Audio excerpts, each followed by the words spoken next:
ready this morning? Yeah. Okay, well, it's good to be here, I gotta tell you. Things are starting to heat up. I did my first media event this week. But I happened to notice that I got to do a little bit more work because I had released 65 pounds since last Christmas. So people were questioning that, and I'm telling them, well, you know, this is 2017. Hello, Santa's healthy. You don't want to get out of So we have to release and let go of all that old stuff and embrace the new idea. Although I do have a little extra to wear and to show people, so. Okay, I release and I let go. I guess to really start out with that, I heard a song once. I release and I let go. Now here's the key, folks. I let the Spirit run my life. So if you want to be in perfect control of your life, you got to let go of all control. And let the Spirit be in control of your life, through you, by means of you, never let you down. And my heart is open wide. Yes, I'm only here for God. So we position our consciousness and ourselves in a place of service. And as we do that, what we need to know and what we need to do at times of uncertainty or distress is given to us. No more struggle, no more strife. Wouldn't that be nice? Get rid of the kinks in the hose. Let it go. Get rid of that spiritual constipation. We'll talk about that later. With my faith I see the light. I am free in the Spirit. Yes, I'm only here for God. So that sets the tone for today. And today we're talking about one more of the faculties, the 12 powers of man. That's in the book by that name of Charles Fillmore, and that is the faculty of elimination and release. So, however, I'm going to start a little bit different on that. I'm going to start from a different position. Rather than letting go of a lot of things there, let's talk about a real important thing that people set themselves up for all kinds of negative energy, negative feelings, disappointment, is something that takes us into life. And this is a cardinal rule that Ann and I work with, and we do this, we practice this all the time. Very difficult, but it's called no attachment to outcomes. If we learn to let go before we start, then we have less trauma, less difficulty, less a lot. Does that mean when we let go that we're going to like everything that comes? Absolutely not. This is not about liking or disliking. It's about managing our way through the journey and maintaining what we do have is that mental and spiritual conviction and strength. That's what we need to hold on to. So, here we go. No attachment. And you know, that doesn't mean you don't have expectations. Don't hear that. Doesn't matter what it is, we do have expectations, but not attachment. Because once you get attached, let's take the goal. Once you get attached to a goal, then you create limitations, restrictions, and my favorite of that is going to Hawaii. Anybody ever been to Hawaii? Yeah, well, I'm up there telling everybody, my next project is Hawaii. I'm going to Hawaii. And of course, in my own mind, I'm going to Hawaii when? When I get the money. Brother, yeah! Okay, so after 5 years, I'm not in Hawaii. One day, I'm going, what is this? I thought this stuff worked. And then the voice came back, it does, as long as you don't block it. So, you know, whenever I get these messages, it does take me a little while to figure them out. Sometimes right away, sometimes 3, 4, 5 years. But I still work at them, okay? Believe me. Because when I get them, they're bizarre, and I don't think, what is this craziness? But I followed it.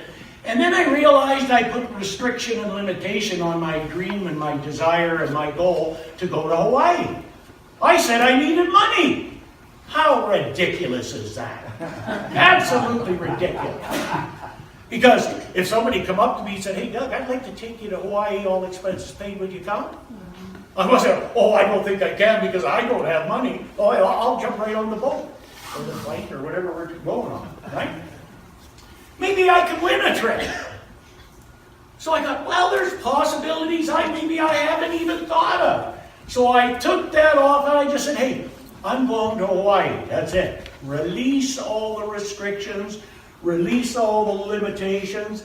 Release all the how-tos. I expect to get there one day. And it is always, if you do it that way, it's always better than you thought how things happen. Always better. Spirit will never let you down.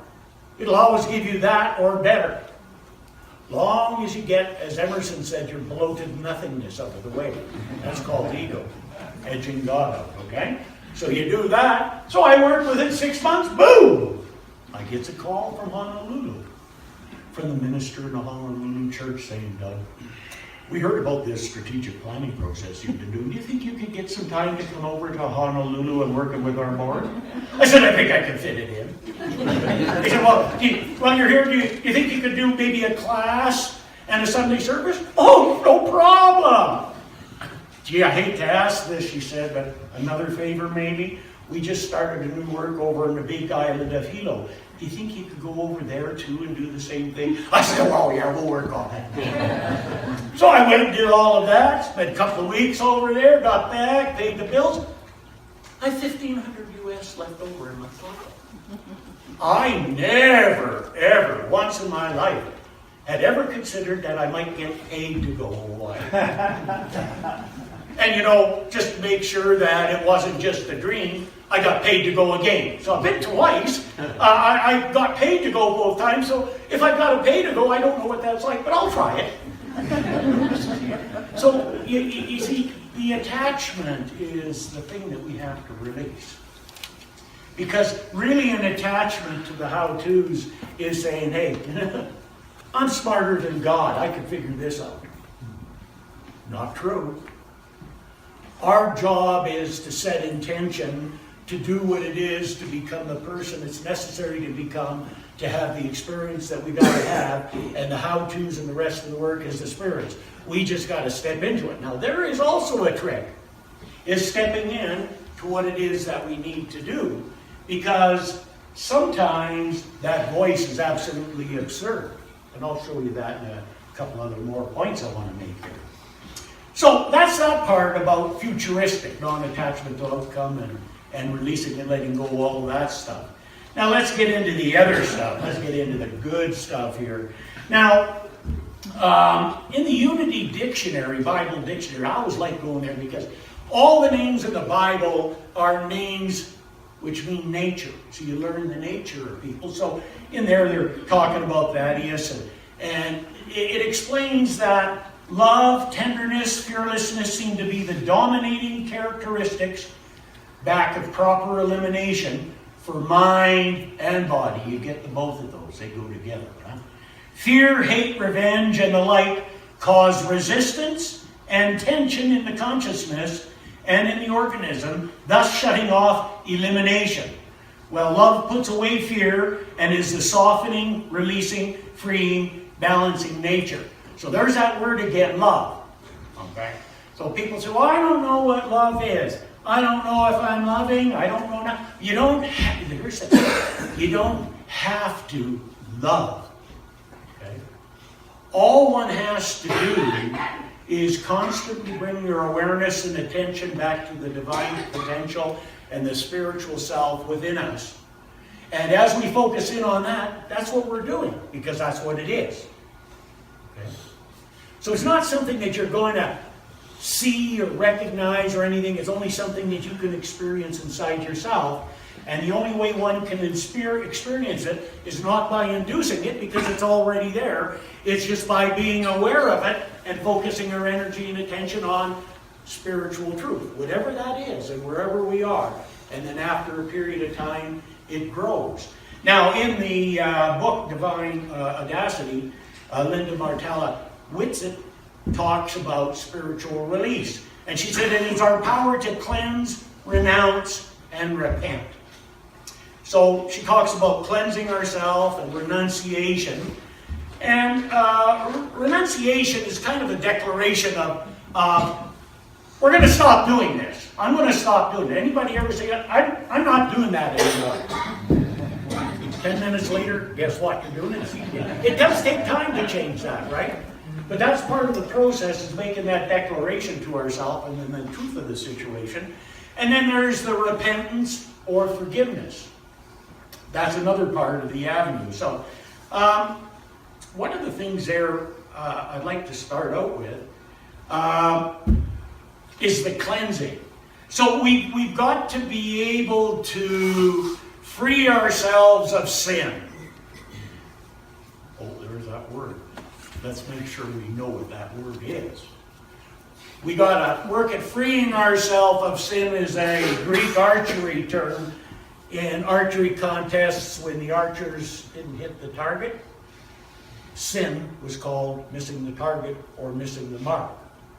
So all really sin is, if we take it there, it's just our misperceptions and our misunderstandings. Okay? And that's one of the things that we need to be willing to release ourselves of and to free ourselves of. Jesus talked about it a little bit different. And one of the parables of the wine and the wineskin. And he talked about, you can't put new wine into an old wineskin. Didn't say that the wineskin hadn't served its purpose and wasn't decent, but it's an old wineskin. Those days the wineskins were made out of sheep belly. And after a while they aged, they got a little more brittle.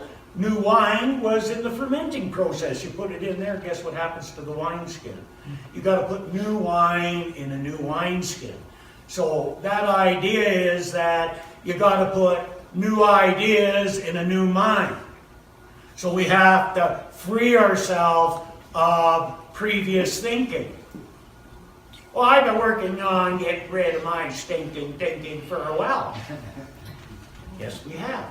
But folks, here is what we got to do. We have to release all of what we had, because the vessel has to be clear. Well, yeah, but I had some good ideas. Like, you see, that's part of the renunciation and the total letting go. You know, one of the things I had in one of my journeys, which is probably one of the more powerful experiences I had after 18 years, you know, being a professional accountant and a minister and teaching this for a while. I thought I had a good handle, and then I created an experience for myself that I just did not know how I created, but I lost everything I owned. I created a bankruptcy, panic and anxiety attacks, lost my job, I lost everything. I lost my home, I lost my car, I had to rent a room, I lost everything. And my question is, how could that happen when I know all this stuff? Well, you don't spend any time on that. That's not important, that's the problem. Don't try to analyze why stuff happened. That you can figure out later. Okay? I always have two questions when that happens. Is how did I end up here? How am I going to get out of it? So all my life, I don't spend any time with why I ended up there. I work at how I'm going to deal with it and move forward and get out of it. And through that, and the proper looking at it and the willingness to look, then one becomes aware of how you ended up in that position, because by finding your way out of it, you get the awareness so that you don't have to recreate that again. Anybody recreate stuff over and over again? Wonder why? Okay, so this is part of the freeing. And part of the freeing of that is to let it all go. And I remember, there I have nothing. Okay? Want to talk about a new wineskin? There's nothing in there anymore except, holy, where am I going? What am I going to do? And I'm walking down a mountain path one day, and then this is why you got to be careful and not renounce spirit, because when you hear spirit speak at first, it doesn't make any sense at all. It's probably the most ridiculous thing I've ever heard. I'm walking down there, and then the voice says, God, you're going to do a prosperity seminar. How ridiculous is that? Hey? Isn't that ridiculous? Absolutely. I'm going, what? And that's what I said. That's ridiculous. How can I do that? I got nothing. And then the voice came back and said something. It said, but you've already got half the class done. Okay, I didn't get it, but one thing I know when I'm on this journey and I don't know what to do, and I get this weird stuff coming that I could never think up of, and I'd never say to anybody else. I know, I listen to it, and I follow it, and I do what it tells me, and it always gives me the way and the understanding to be able to embrace that, embody that in my life. The power of spiritual and mental resolve. I said, okay. And I worked on the idea, and it kept coming back, and I think about it. Took me about 3-4 years to really embrace what that was. And really, I had nothing, so I had a freedom. And I was able to embrace and be grateful for the smallest things I always took for granted. And I realized, holy, all the beautiful stuff around me would be so easy to miss. Look at, I'm a mountain man. I did 765K that summer in 73 days in the mountain, because it was the only place I didn't have panic and anxiety attacks. And I'm sitting up at the top of Fairview Mountain, the mountains around Lake Louise, looking down. I said, tank of gas, I'm here. Thousands of dollars down there. I was one of the richest people in the world because I have it inside. So you see, one has to step beyond and begin to see the real value of what you've got and where you're at. One of the things too in that journey is that it come to me that the road to fulfillment is through sacrifice. So one of the things that experience taught me, and another thing the boy said, is that statement. The road to fulfillment is through sacrifice. You have to give it all up. All up. If you want to do this, you have to be prepared to put it all on the table and let it all go. All the good, all the bad, and all the ugly. And then my protest was, but, you ever do that? But, I like, well, what about this? And then the voice said, you have to let it all go, and then what you need to move forward will be given back to you again. Okay, so you don't get to go through the box and pick and choose. You put the box out there and empty it, and then lay it beside you, and your goodness will come back for you to put in the box. So the road to fulfillment is through sacrifice. Charles Fillmore talks about it. He said, there must be a renunciation or letting go of the old thoughts before the new can find place in the consciousness. This is a psychological law which has its outer expression in the intricate functions of the body. So he also goes on to say it is found by metaphysicians that, here you go, if you've got spiritual constipation, this will do it for you. That praise and thanksgiving are laxatives of efficiency, and that their cleansing work not only frees the mind of egotism, but it also cleanses the body of effete matter, which is decadent or sterile or useless matter. So when we go into that praise and that thanksgiving on a day-to-day basis, you see, that's why we do it, because we get centered back in spirit. And you see, when we're centered back in spirit, that's the repentance. That's where we come back, and then when we're centered in that, then forgiveness is a non-issue. Because as we're centered in that, we don't have any anger or animosity or hatred that we're holding. And of course, it's all great to talk about this stuff, isn't it? It's the trick is not talking about it. The trick is walking the talk. That's putting oneself in the experience. And over the years, I've had a lot of different types of experiences. And I've dealt with them a particular way. I've refined and come over that over a period of time. And then every now and again, one of those experiences comes back to bite you and gives one an opportunity to walk the talk. And so one of the things that I enjoy the most in my journey is doing a Sunday service. It gives me the greatest high I've ever had and the greatest experience I've ever had. And so last Sunday, I was back from Red Deer, which was the church I had founded, and I had a great day, just wonderful, and Anna hadn't been with me, so I had some time to do some reflection on a different level, come back and stepped into my next personal favorite role is football, Doug. Mel will tell you all about that, because we share the same passion in the same section. Watch the TV today if you're into it. You'll see Santa loves the stamps. Anyhow, halfway through the game, the first quarter, and it gets a call. You know, one of those calls from hell. And so it was my niece, and she was very distraught. My younger brother had been robbed and murdered that morning. Senselessly murdered for money. And so it's been quite an interesting week being able to fully embrace that experience and to be able to walk the talk. So one of the things I thought about first, the first person I thought about was my good friend Bruce here, who went through that with his son and still with him. And I thought about the things that I've chatted with him over a period of time. And so, now it's time not only to chat it, it's time to live it.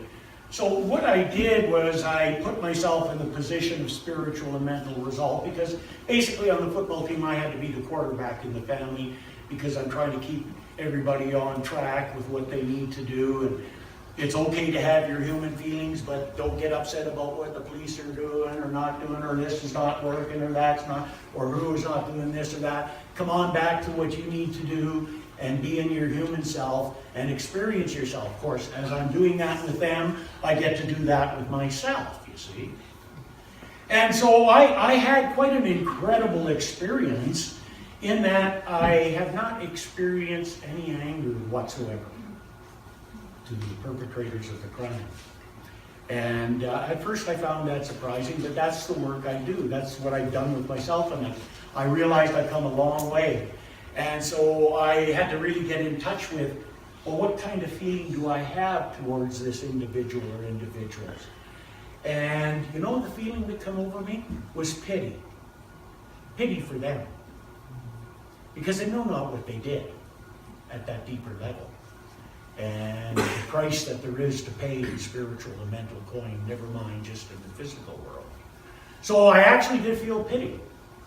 However, that's that part of it, but then there's the human part of it. There's the regular old Doug there that has those feelings. And so when they come, I allow myself to feel the pain. I allow myself to hurt, cry, whatever I need to do. However, I don't attach any negative energy to it. I just keep it in that basic, simple human mode and just let it rip. Okay? Because when you do that to a feeling, then the feeling passes and it moves out of you. It's when we start piling on all this other stuff that we hang on to it, and it becomes a part of who and what we are, and then we carry that. And you see, that's the greatest problem that we have, is what we carry around that isn't necessary. Okay? You're not going to ever get away from hurting. I hurt a lot. And I'll just feel that when I hurt. But I know that what I need to do to get myself forward and resolve this and to help my family and anybody else is, because I'm the elder guy, I'm the guy they all look to, is I got to maintain that spiritual and mental resolve. Just like when I got my friend out with a heart attack, just like I got back alive from Italy, just like a dozen, 20, 30, 40 other occasions in my life. It always comes back to the same thing. You have to steady the course, sail through the storm, no matter how violent it is, and that'll take you through to the other side. It's not about denial. Don't ever hear that. There's no denial here, folks. You have to feel the feelings when it comes up. You have to let it rip. However, don't pile anything else on. Just let the feeling happen, set your course, and sail through the troubled waters. And then at the other end, you'll be what we all need from situations like this, is a degree of peace. So when we go through this, it's very important to know that no, God hasn't deserted us, and it's never mind what God did or this or that. We got to let all of that go. It happened. I don't like it. It doesn't matter. All I can do is be responsible for how I move forward and work with that. And you know, one other point there is 3 of the people that called me and talked to me were 3 friends from my old life, from the 1970s. And the 3 of us all had a very close connection and bond. And we went through troubled times back in our youth. And during that troubled time, 7 of our really good brothers were murdered. And so together we had to deal with that. And it was really nice having all the support I got from so many people. But to have these 3 guys step up to the plate, because at a different level, they know they had a different understanding of how I was feeling, just like when I thought of Bruce, because I knew he would have a different understanding. And you know, that's where a person finds comfort and solace. It's always there for us. All we got to do is just open up and